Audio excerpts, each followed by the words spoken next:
Hey everyone, my name's Amanda and I'm the Fun Size Reader, and today I want to talk to you about Prince of Sins and Shadows by Emily Blackwood. Prince of Sins and Shadows is book 2 in the Fae of Rewyth. I think I'm saying that right, but I'm not 100% sure. Rewyth series. It's Emily's second series, but it's the one that has like kind of gained traction for her recently.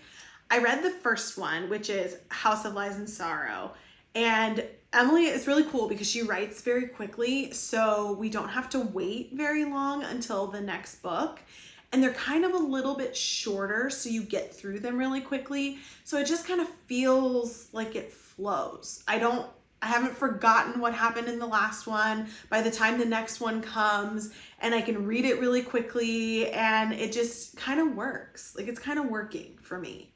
Because most of you guys know, like, I will read the first book in a series and I don't necessarily wait for all of the books to come out to binge them.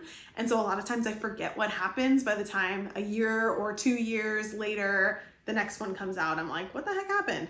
This is not that way with this series. So like I said, Prince of Sins and Shadows is book 2. Short synopsis of this book, which will have spoilers for the last book. Malachi and Jade were sent away by his father to kind of take over a human land nearby. He wanted Malachi to be his king, but we find out that that is against the rules, and the humans don't really have good feelings about that. We also left off finding out that Malachi's mother, who he thought the king was torturing his whole life, is alive and is working with the humans. In what capacity, we don't really know. But we have to figure out why his brothers, who he thought were trying to kill his wives all this time, are working with his mom and actually trying to protect Jade.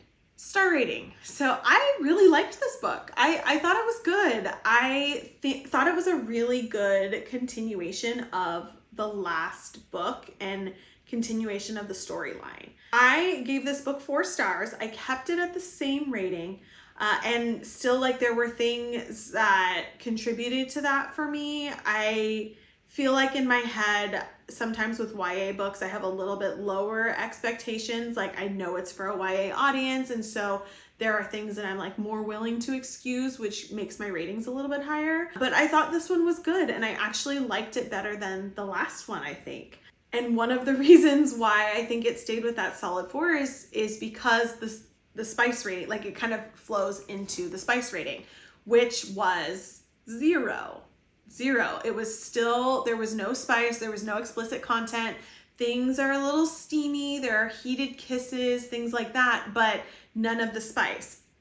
And why I think that contributes to my rating is because I now knew to expect that. I knew to expect that it was going to be lower, whereas with the last book, I was expecting there to be spice. So there was like some miscommunication on the like advertisement of the story and the way that the characters were. But now that I knew them and I knew what to expect and I knew like how the story was going, I was not as caught off guard by that. So I think that made me enjoy it more because I wasn't expecting something different. So like I said, I liked this one a lot better than the first one. I think in the first one, I wanted more, and I remember talking about that in my video. I wanted more world building. I wanted more oomph. There was storyline, yes, but I just wanted deeper. And I feel like in this second book, we got a little bit deeper. We got more of a view of the other kingdoms in the land. We got more political relationships, and we did get more of that world building that I wanted, which made me happy. I was so happy to get that. Not only like did we get more of Jade and Malachi and like more of their relationship, which was making me angry, but we got more, and that's what I wanted. There were definitely some scenes that were in the book that I think were placed just to be placed, and I have reason for that. So like there were lots of parties and I felt like it kind of got a tad repetitive, and to me it felt like an easy way to have like a steamy interaction. but it doesn't necessarily have to be at a party every single time. So like that was a little wobbly for me, but Emily's very, very clear on like, she writes to market. She writes about what people like she writes scenes that people enjoy. And so it totally fit with what she was trying to do. So like, I got it, but at the same time, I was just like, oh, I don't want another party.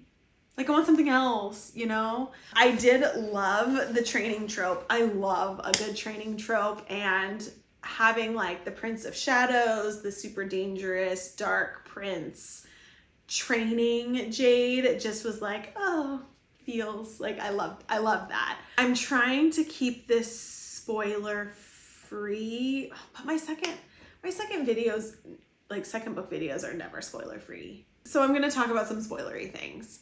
I liked the twists and turns in this book. I think that they were better than the ones in the last book. Like, we were left at kind of a cliffhanger in the last book of finding his mom and finding out that the brothers were not actually working against him. But with this one, we were left with Jade having powers, not knowing what they were, trying to be captured. Everybody's turning on them.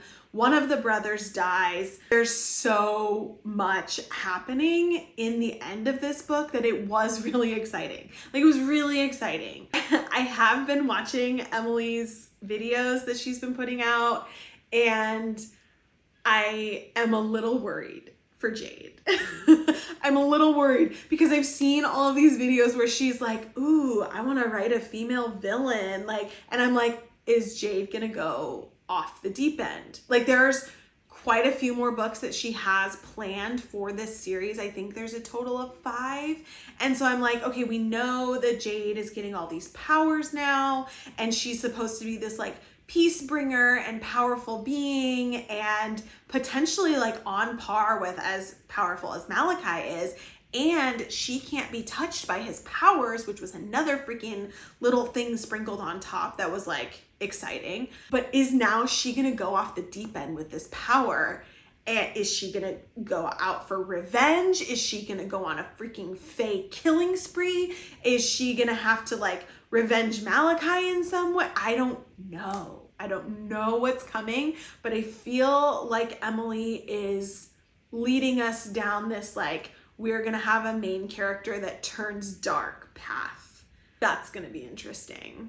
But overall, I liked it. I really liked it, actually, and I am looking forward to reading the next book. I do think that these are great, just like quick hit, easy fantasy books to read that are just enjoyable, and they're fast. Now the storyline, I think, is picking up enough, and the world building is picking up enough that I'm like really satisfied at the end of it, and especially with the cliffhangers. So I definitely would recommend this series to anybody who has not read it.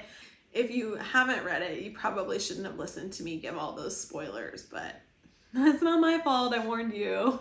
The series is available on Kindle Unlimited, and I will put the links for the physical copies in the descriptions down below, but you can read it on KU. The third one, I believe, is set to come out just after the first of the year, sometime in January. So we have a couple months to prepare for that.